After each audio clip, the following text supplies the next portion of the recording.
All right, guys, it's day 12 of our read aloud of Who Was Martin Luther King Jr., and today we are on chapter 10, Fighting Poverty.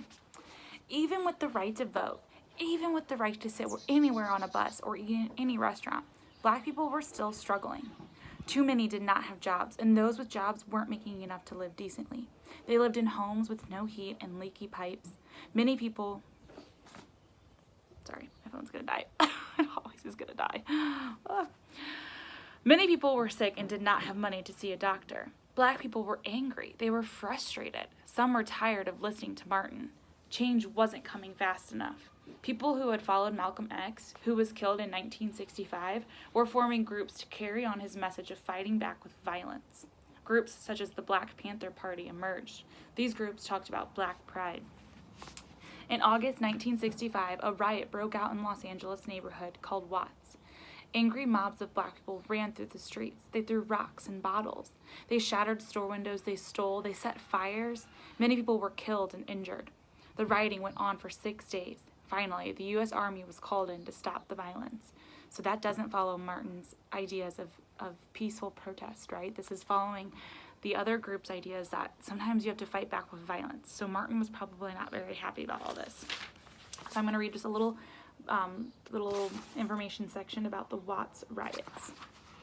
On August 11th, 1965, a Black man named Marquette Fry was pulled over while driving on a California highway. A police officer later said he was driving dangerously. As the police questioned Fry and his brother, a group of people gathered. They were angry. Some people began to shout at the officers. They said that the Fry brothers were only pulled over because they were Black. Some people threw rocks. When Fryer and his brother were arrested, the crowd grew angrier and began rioting. The riot lasted for 6 days. In Watts, people felt desperate and hopeless. They felt like victims. Martin understood people's frustration. He said, "When people are voiceless, they will have a temper tantrum like a little child who has not been paid attention to. And riots are massive temper tantrums from a neglected and voiceless people."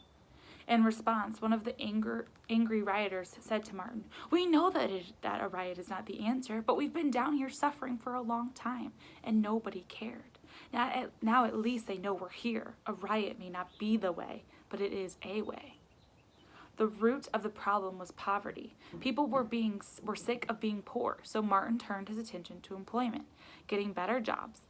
On July 26, 1965, he led a march to Chicago City Hall. Chicago was the second largest city in the United States. More than 1 million Blacks lived there. Some people called Chicago the Birmingham of the North. Most Blacks living in Chicago were poor. They had low-paying jobs or no jobs at all. People lived in old, run-down houses. Although there were laws against segregation, white-owned buildings would not rent to apartments to Blacks. In 1966, the Kings moved to Chicago. They were used to living in comfortable houses, but Martin thought it was important for his family to know the way too many Blacks in the United States lived. They paid $90 a month for a rundown 4-room apartment. A much nicer 5-room apartment in a white neighborhood would cost only $80 a month.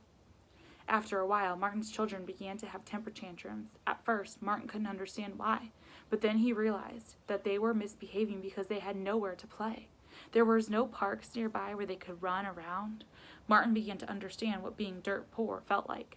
So he put himself in the shoes of people who were making this outcry of, we are not being treated fairly. So he took it upon himself to put himself in that situation where he could have afforded to live in a better apartment, but he wanted to feel how they felt, and he started to see some of the problems that they were having. Martin led many marches in Chicago that summer. Although Martin's marches were not violent, they were met by violence. Bricks and bottles were thrown at them. People yelled at them. Still, none of the protesters fought back. Martin Luther King Jr. marched to Chicago City Hall. He posted a list of demands on the door for Mayor Richard Daley to read. The demands included an end to police violence and an end to job and housing discrimination. There was no answer from the mayor, so the marches continued. Jesse Jackson, a young member of the SCLC, planned a march through a neighborhood called Cicero. 70,000 white people lived there. Mayor Daley and the police knew that a march through that town would end in violence. So finally, the mayor told Martin Luther King Jr. to call off the march. the demands would be met. So, in good faith, Martin and the leaders of the SCLC agreed. As for the mayor, he went back on his promises. Nothing changed in Chicago. Where would Martin Luther King Jr. go from here? So what do you think he would do? So in your journal today, I want you to write down, the mayor made this promise so that they wouldn't march through this giant white neighborhood. He made a promise that all of their demands would be met, but then he took his word back and he didn't go through with it. So what do you think Martin's next steps are going to be? You'll find out tomorrow.